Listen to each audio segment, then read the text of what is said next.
ഇത്തരം ഇടപെടലുകൾ ഒന്നും തന്നെയും ഒരു ഫലവും ചെയ്യുന്നില്ല എന്നുള്ളതാണല്ലോ ഇപ്പോൾ ഈ പ്രതിഷേധത്തിന്റെ ഒക്കെ ആധാരം.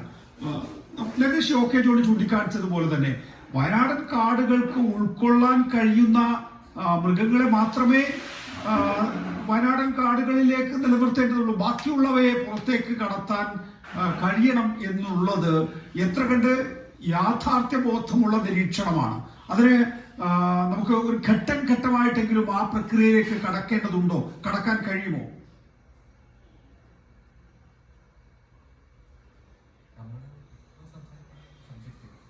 മൃഗങ്ങളെ ഇവിടുന്ന് റിമൂവ് ചെയ്യുക എന്നുള്ളൊരു കാര്യം മാത്രമാണ്.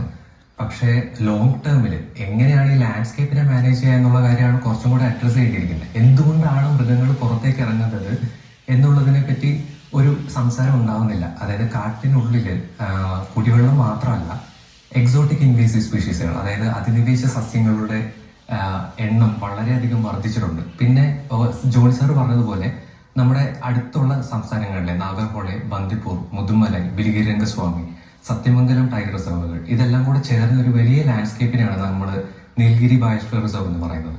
അതിലെ ഒരു ചെറിയ പോർഷൻ മാത്രമാണ് വയനാട് എന്ന് പറയുന്നത്. അതിൽ ഈ കാടുകളിൽ 90% പ്രൊട്ടക്റ്റഡ് ഏരിയയിൽ നിൽക്കുന്ന സ്ഥലങ്ങളും യഥാർത്ഥത്തിൽ ഒറിജിനൽ ഫോറസ്റ്റ് അല്ല. ഇതെല്ലാം ഒരു തവണ ബ്രിട്ടീഷേഴ്സായിട്ടും പിന്നീട് ഫോറസ്റ്റ് ഡിപ്പാർട്ട്മെന്റിന്റെ പ്ലാനുകളിലായിട്ടും ക്ലിയർ ചെയ്യപ്പെട്ട് പ്ലാന്റേഷൻസ് ആക്കിയവയോ അല്ലെങ്കിൽ ഇതിന്റെ സെക്കൻഡറി ഗ്രോത്തോ ആണ്.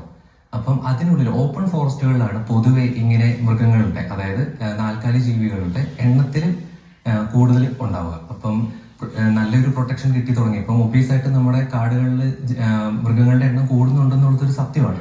പക്ഷെ അധിനിവേശ സസ്യങ്ങൾ കാട്ടിനുള്ളിൽ വന്നതിന് ശേഷം പല സ്ഥലങ്ങളിലും ഇവർക്ക് മതിയായ ഫുഡ് സോഴ്സസ് ഇല്ലാതാവുന്നു എന്ന് പറയുന്നത് ഒരു ഫാക്ടറാണ്. പിന്നെ നമ്മൾ സീസണലി നോക്കിക്കഴിഞ്ഞിട്ടുണ്ടെങ്കിൽ വയനാട്ടിലേക്കും അതുപോലെ അടുത്തുള്ള ഗൂഡല്ലൂരിലേക്കാണെങ്കിലും കൂർഗിലേക്കാണെങ്കിലും അതുപോലെ കബിനി നദിയുടെ കാശ്മീർ ഏരിയയിൽ കിടക്കുന്ന കുറച്ച് കർണാടകയിലുള്ള സ്ഥലങ്ങളിലേക്ക് വലിയ തോതിൽ ആനകളും മറ്റു മൃഗങ്ങളും മൈഗ്രേറ്റ് ചെയ്ത് വരുന്നത് ശ്രദ്ധിക്കാൻ പറ്റും.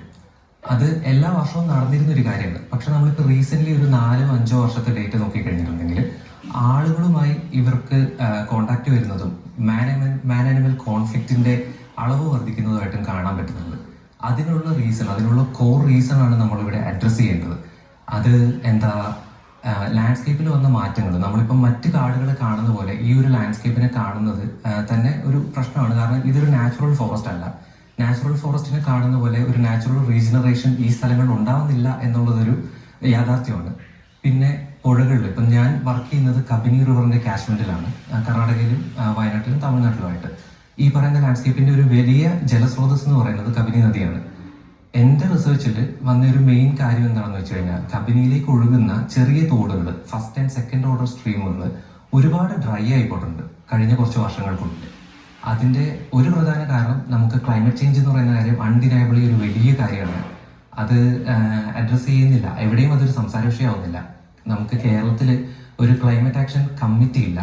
അപ്പം അത് റീജിയണൽ ആയിട്ടും ലാൻഡ്സ്കേപ്പിനെ മൊത്തത്തിലായിട്ടും എങ്ങനെയാണ് ബാധിക്കുന്നത് എന്നുള്ളതിനെ പറ്റി പഠനങ്ങളില്ല.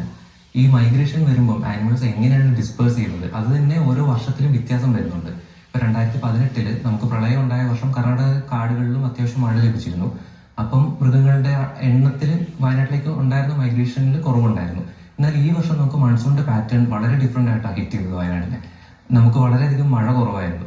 അതുകൊണ്ട് തന്നെ ഇപ്പം അവശേഷിക്കുന്ന പച്ചപ്പിലേക്ക് മൃഗങ്ങൾ മൂവ് ചെയ്ത് തുടങ്ങിയിട്ടുണ്ട്. വലിയ തോതിൽ മൃഗങ്ങൾ വയനാട്ടിലേക്ക് മൈഗ്രേറ്റ് ചെയ്യുന്നുണ്ട്. എന്നാൽ അതിന്റെ അർത്ഥം എല്ലാ മൃഗങ്ങളും പ്രശ്നക്കാരാണെന്നും അല്ല. അതിൽ തന്നെ റോഗ് എലിഫൻസ് ഉണ്ട്, വളരെ ബുദ്ധിമുട്ടുണ്ടാക്കുന്ന മൃഗങ്ങളുണ്ട്, എണ്ണത്തിൽ വളരെ കുറവായിരിക്കും. കടുവകൾ കൂടുതലും ഈ ഫെബ്രുവരി, അതായത് നമുക്കിപ്പം ഒരു ഒക്ടോബർ ഹാഫ് തൊട്ട് ഒരു മാർച്ച് ഹാഫ് വരെ നമുക്ക് ടൈഗേഴ്സിന്റെ ബ്രീഡിംഗ് സീസണാണ്. ആ ടൈമിൽ ഒരു പുതിയ ടെറിട്ടറിയിലേക്ക് വരുന്ന ടൈഗർ ഒന്നെങ്കിൽ അവിടെയുള്ള ടൈഗറിനെ ഡിസ്പ്ലേസ് ചെയ്യും, അല്ലെങ്കിൽ ഈ ടൈഗറിനെ അവിടെയുള്ള ടൈഗർ ഡിസ്പ്ലേസ് ചെയ്യും. അപ്പം എന്താണെങ്കിലും ഫൈറ്റിൽ ഇഞ്ചുവേർഡ് ആവുന്ന അപകടങ്ങൾ പറ്റിയ മൃഗങ്ങളാണ് കൂടുതലും മനുഷ്യവാസ മേഖലകളിലേക്ക് ഇറങ്ങുന്നത്. അങ്ങനെയുള്ള മൃഗങ്ങളാണ് പ്രശ്നക്കാരാകുന്നത്.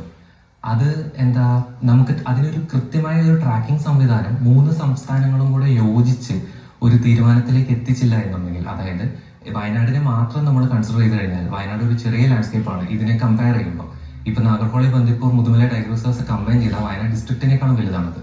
അപ്പം നമുക്കൊരു പ്ലാൻ, അതൊരു ആക്ഷൻ കമ്മിറ്റി പ്ലാൻ കൊണ്ടുവരുമ്പോൾ തീർച്ചയായും ഒരു ആക്ഷൻ കമ്മിറ്റി പ്ലാൻ ഉണ്ടാകണം എന്ന് മാത്രമല്ല അതിനകത്ത് 3 സംസ്ഥാനങ്ങളും വേണം എന്നുള്ളതാണ് ഏറ്റവും പ്രധാനപ്പെട്ട കാര്യം.